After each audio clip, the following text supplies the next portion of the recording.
Welcome to the HR Empowerment Podcast, where we will uncover strategies and new insights from HR professionals who discuss up-to-date regulations, best practices, and the most pressing topics like diversity and equity, leadership, dealing with difficult situations, and much more that affect your bottom line and business. Thanks for joining us.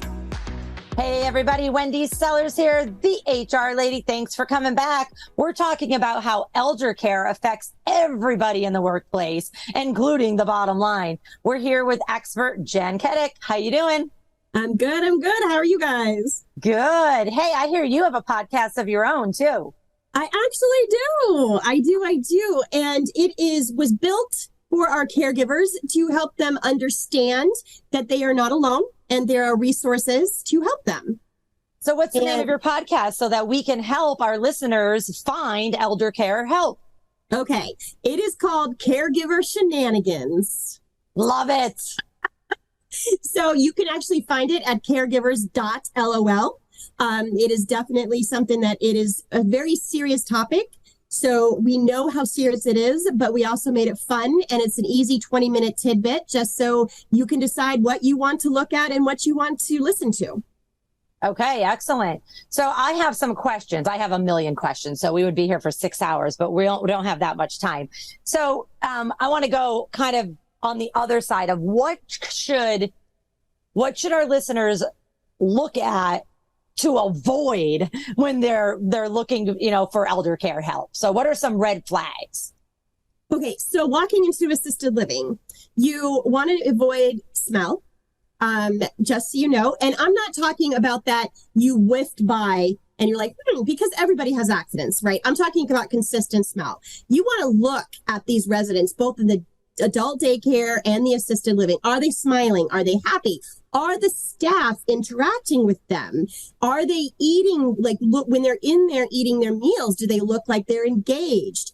So, and don't get me wrong, everybody's going to take a nap sometime. And sometimes that's in the common areas, but don't let those kind of things. Honestly, if you are looking for a good place, follow your gut. Follow your gut. That's the best way you can look at it. Are people smiling? When you're on your tour and talking to these people, are people stopping you and going, hi, how are you today? Or are they just walking by to the next thing? And once in a while that happens. This is not a law. But you just want to kind of feel the environment. Does it feel like a family friendly, my mom and dad would thrive here kind of environment?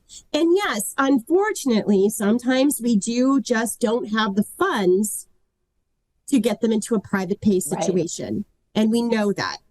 But Medicaid waiver. Explain that. Yeah, what's that? That is the Medicaid waiver for age and disabled. And what it does, I know that assisted livings are actually beginning to take them now because, look, I'm not trying to offend any generation here, but the boomers are coming. The boomers are coming in a tidal wave, and the government, thank God, has recognized that and created the age and disabled waiver.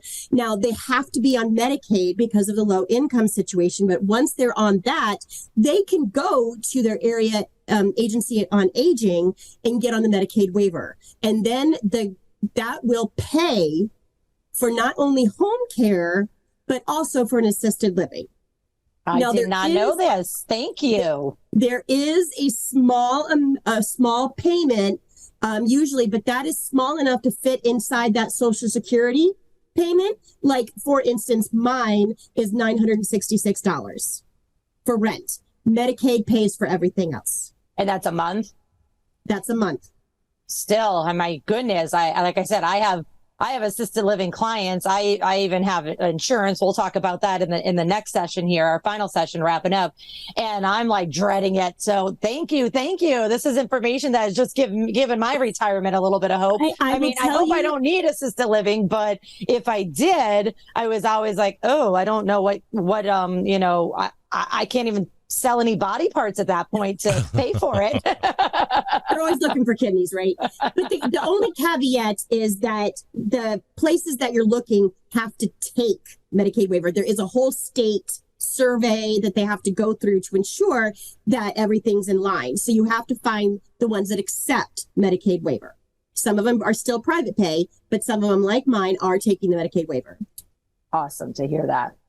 JC, you got any more information for us on Eldercare, finding Eldercare? Absolutely do. Eldercare.acl.gov. It's the Eldercare Finder. It's a government service that connects older people and their families directly to services. The Eldercare Locator can assist in locating resources such as in-home care, transportation, and information on how to pay for care.